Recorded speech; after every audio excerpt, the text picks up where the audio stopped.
Oke, selamat siang dengan Pak Johan ya? Selamat siang. Oke, dengan saya Amar dengan. Saya Naila. Ya. Oke. Gue Asna Amar. Oke, Pak Johan. Di sini kami minta izin waktunya untuk wawancara mengenai HR ya, Pak Johan. Oke. Sebelumnya Pak Johan ini pernah jadi HR di mana, Pak? Kebetulan saya dulu kalau ngomong bidang HR secara pendidikan, saya di HR, S2 saya memang khusus HR ya. Oke. Dan saya praktis HR-nya tuh di perusahaan saya sendiri. Jadi waktu itu saya memang nge-develop perusahaan seputar HR.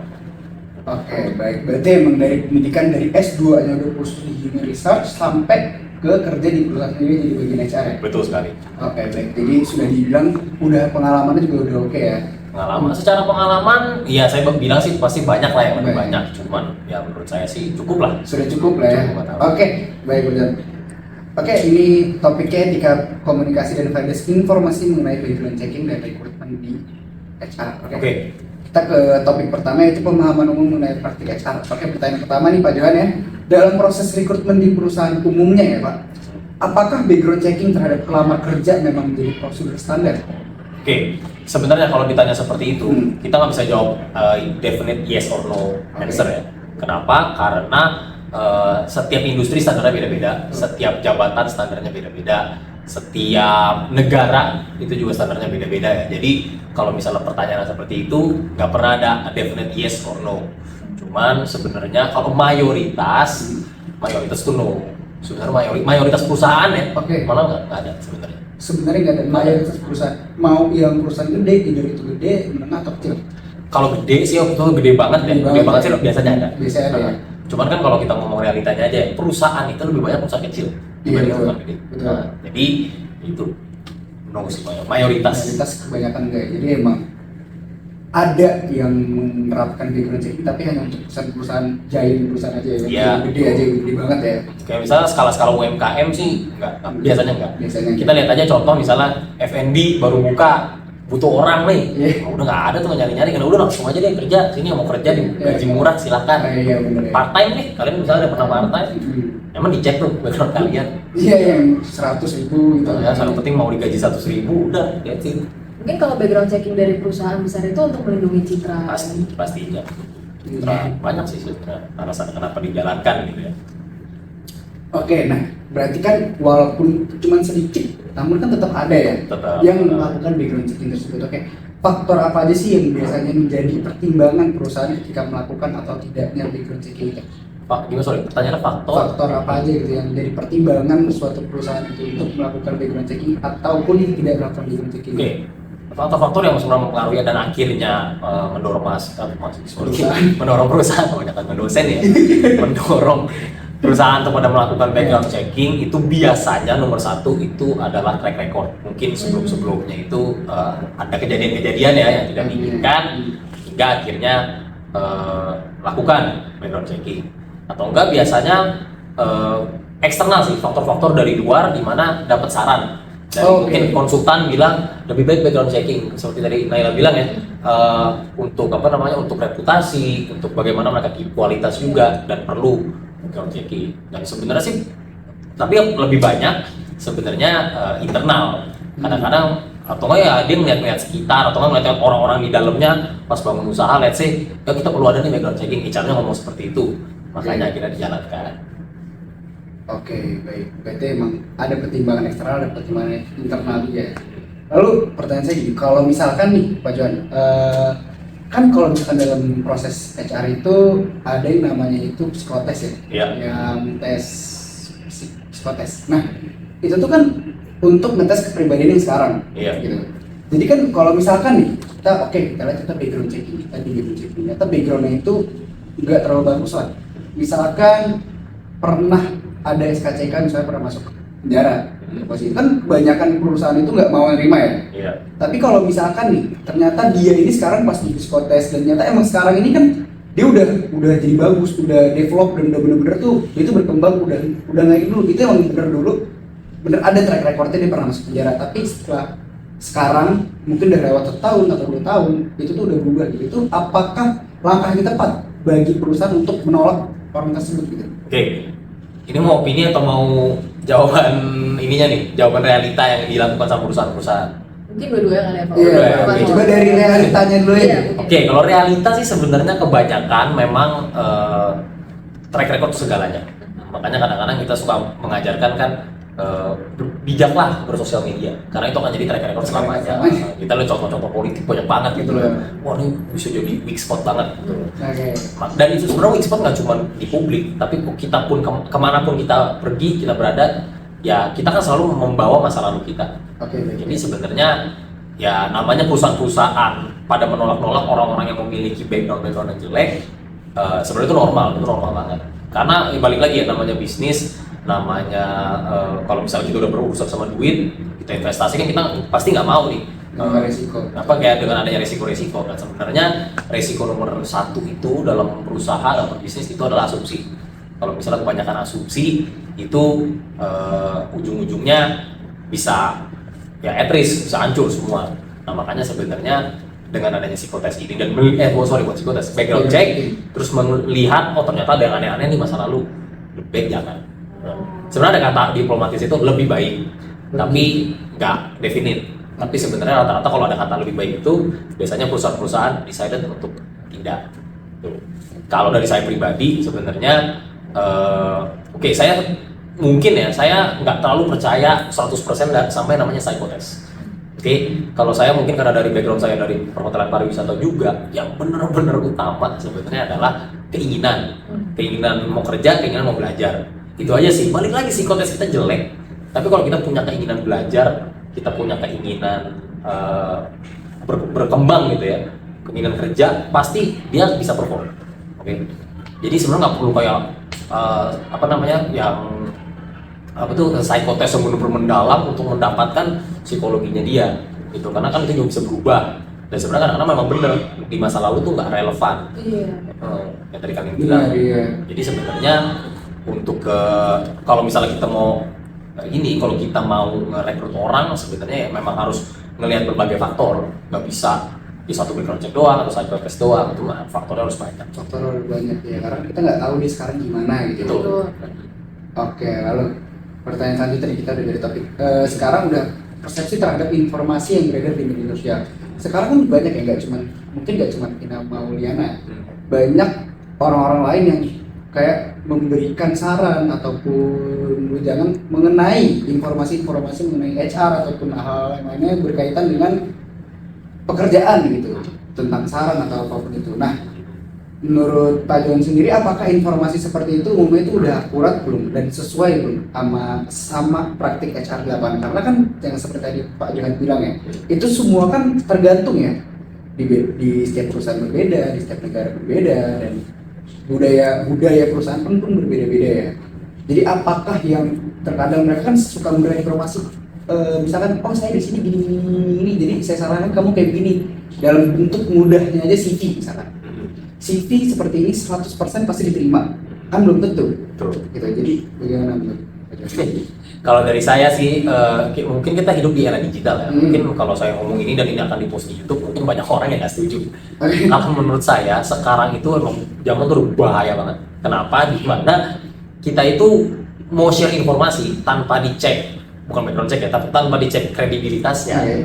Itu tuh kita tetap dengerin. Jadi sebenarnya kalau kita lihat the power of influence zaman sekarang, itu tuh udah nggak tahu lagi borderline-nya. Kalau makanya ya kalau saya boleh curhat sedikit, ya banyak zaman sekarang orang tuh nggak respect sama dosennya. Kenapa ya? Karena mungkin dosennya pernah bikin kesalahan, dosennya nggak kredibel. Akhirnya anak-anak kayak, gue nggak mau nih respect sama dia lagi karena dia orang nggak kredibel. Nah zaman sekarang borderline itu udah hancur banget gara-gara sosmed, orang bisa ngomong sesukanya dia. Apalagi kayak misalnya dia followers banyak, jatuhnya jadi influencer nih. Dari influencer, dia ngomong, ngasih opini, akhirnya orang jadi mendengarkan. Apalagi kalau misalnya kita udah masuk ke dalam fanbase-nya, udah suka banget sama seseorang ini, akhirnya jadi bias banget terhadap seseorang ini. Dan akhirnya kita otomatis mendengarkan. Jadi sebenarnya kalau zaman sekarang pertanyaan adalah valid apa nggak valid, ya kita juga sebenarnya nggak pernah tahu mana yang valid dan mana yang tidak. Karena sekarang gini, kalau kita tanya akademik, kita baca jurnal, ya dia punya opini. Kalau kita nanya orang zaman sekarang, realita di lapangan sekarang, mereka punya opini. Jadi sekarang udah kebanyakan opini dan udah nggak ada yang tahu mana yang benar apa mana yang tidak. Berarti influence dari seseorang untuk menyampaikan informasi itu benar-benar ngaruh banget gitu ya. Sangat berpengaruh. Jadi entah itu mau informasi itu sesat atau Iya. informasi benar, Benar. ya udah itu ntar tanggung risiko masing-masing ya. Iya. Bener. Makanya kalau sekarang saya ngelihat ya kita tuh ibaratnya sekarang udah harusnya jadi lone wolf aja.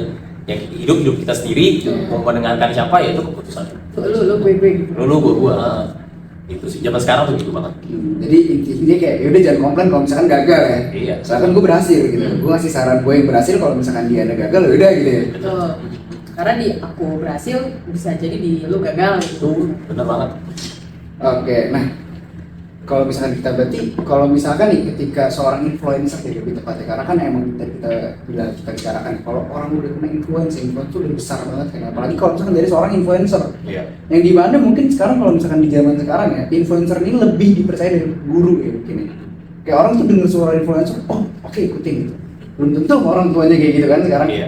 Nah, apa aja sih yang harus diperhatikan oleh influencer-influencer ini, terutama di bidang pekerjaan ini nih? Apa aja sih yang harus mereka perhatikan dalam menyampaikan informasi agar informasi yang mereka berikan itu tidak salah ataupun menyesatkan yang lainnya gitu? Oke, sebenarnya pertama adalah influencer ini semua harus terbuka.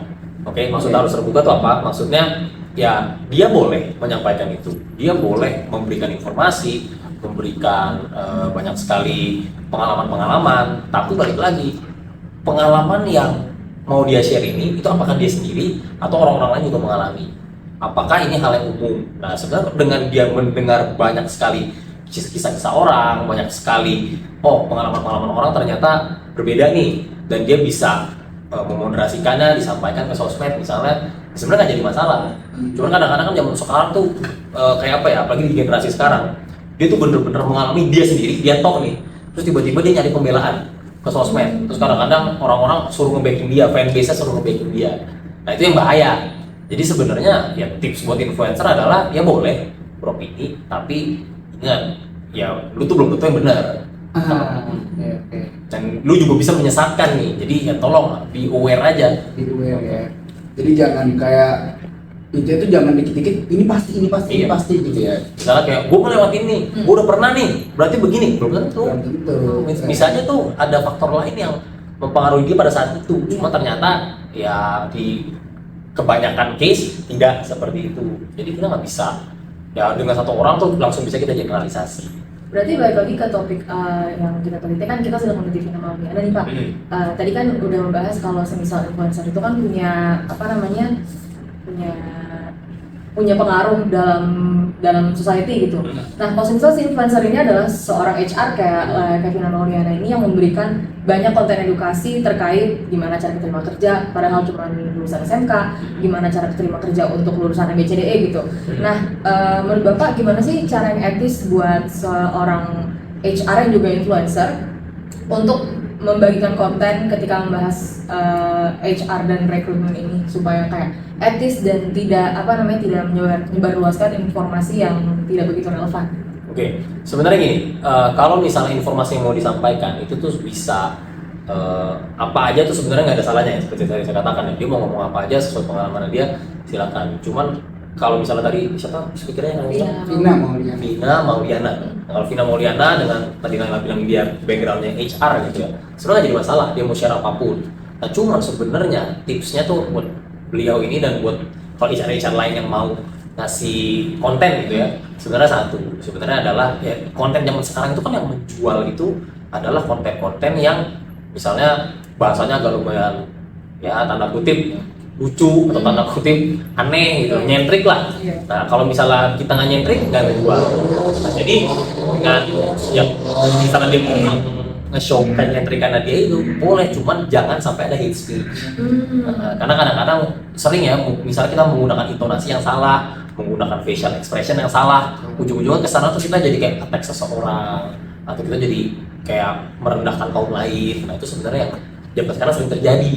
Akhirnya di sosmed itu netizen. Iya betul. Karena ya di komentar itu tuh banyak orang yang ini sih Pak kontra sama apa yang Vina Mauliana ini sampaikan terkait 80% perusahaan kan background checking gitu. Karena kan bilang di perusahaan saya nggak begitu gini. Pokoknya 90% komentar dari video itu tuh bertentangan dengan apa yang dia sampaikan. apakah kayak gitu tuh etis untuk seorang HR? Oke, sebenarnya sih balik lagi ya. Pokoknya kan yang tadi saya katakan apapun yang mau di-share boleh. Cuman ya tadi ya tips dari saya mah jangan terlalu banyak hate speech aja atau intonasi yang agak menjerumus gitu loh. Kayak apa ya? Kalau misalnya saya boleh share sedikit pengalaman saya selalu terinspirasi dengan kalau misalnya kita ngomong yang bukan influencer ya, kita lihat ya kayak dia mempunyai profil itu Arsyad Rashid, ketua Kadin.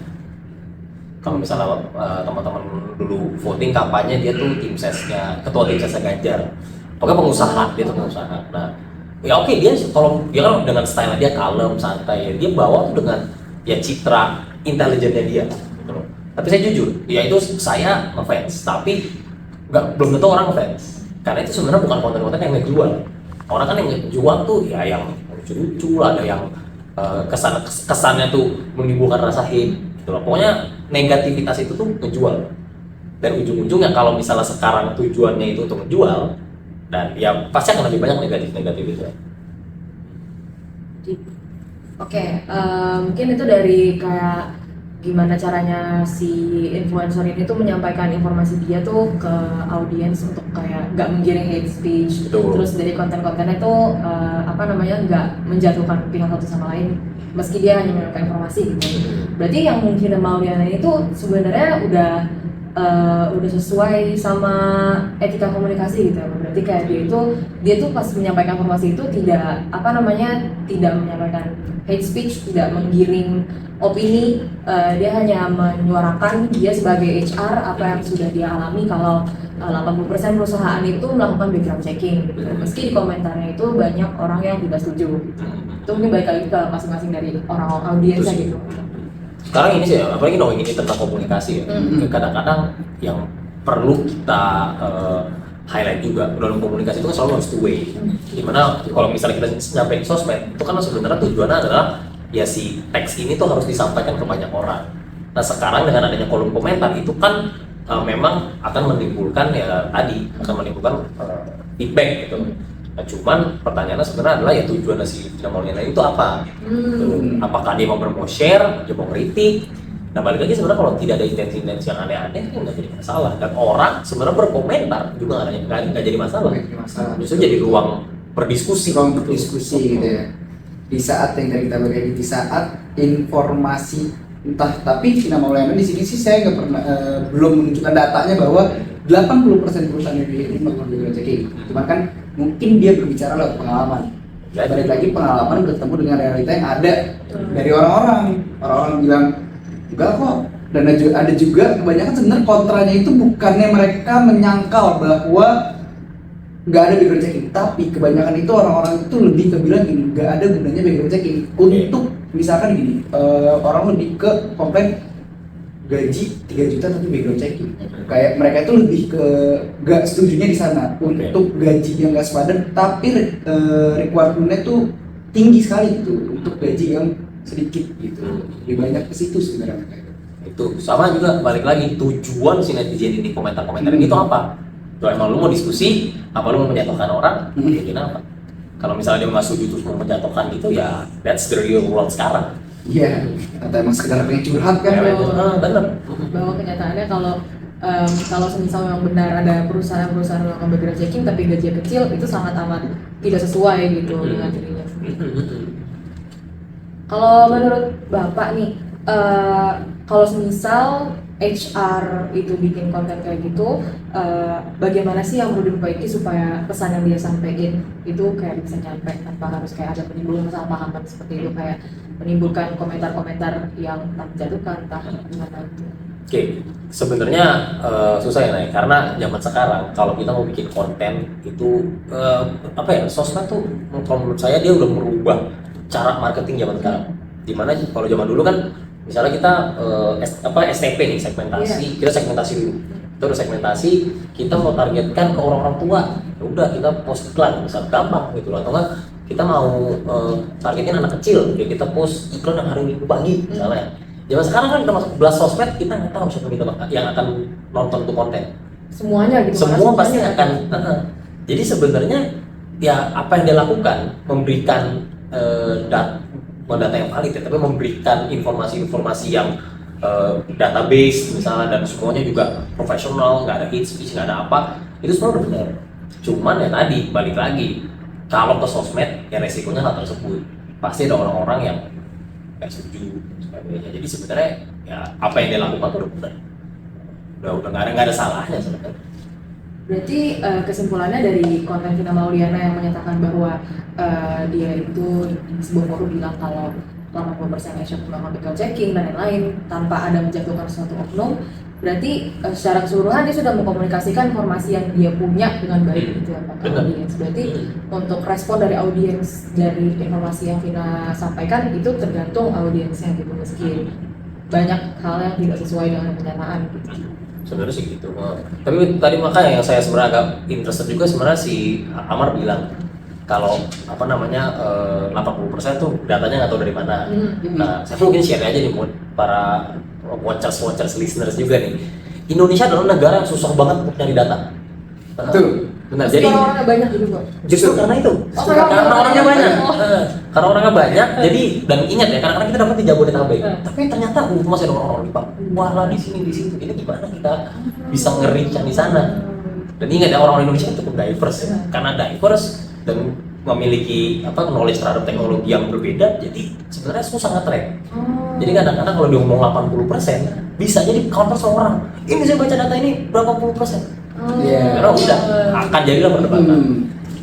Dan kebanyakan dari yang saya sebenarnya saya kan juga lihat-lihat ya, kenapa Vina Mauliana bisa bilang 80% dari yang mungkin saya lihat ya, kemungkinan besar Vina Mauliana nyebut 80% itu dari apa yang dia lihat, bukan dari data apa yang dia baca.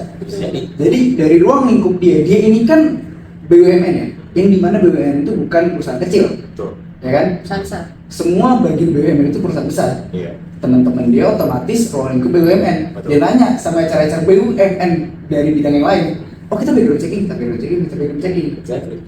Nah mungkin ada salah satu yang entah temen dia yang dari perusahaan kecil, yang entah dari mana dia bilang, oh kita nggak background checking kok. Oh berarti cuma beberapa orang, dari 15 orang cuma 3 orang yang nggak background checking, berarti 80%. Bisa jadi dia bilang kayak gitu. Dia nggak baca data seluruh Indonesia gitu. Exactly, itu dia. Jadi background checkingnya nggak bilang apa yang dicek, kayak misalnya sosmednya kah, atau background checking ngelihat CV-nya, terus ngelihat riwayat dia hidup, kesehatannya dan lain-lain gitu Pak. Benar. Jadi kurang spesifik aja ya di situ. Kurang spesifik ya. Jadi kalau misalkan dalam indikator etika komunikasi itu, jadi dia itu ada gagal di salah satu teknik kejelasan. Jadi nggak jelas informasinya ini dari mana dan nggak jelas akurasi atau enggak, ini nggak jelas gitu. Iya. Walaupun nggak salah dan niat yang disampaikan baik gitu, dia ingin memberikan informasi seperti gampangnya itu kasarnya bocoran lah. Iya. Tanda kutip bocoran nih, kalian tuh masih di background checking. Jadi dia tuh kayak ngasih saran sebaiknya kalian ini jangan aneh-aneh gitu, karena nanti kalau misalkan kalian mau kerja dicek backgroundnya kalian gimana gitu. Cuman tetap aja mungkin salah nyampaiannya atau ada informasi yang kurang gitu. Betul.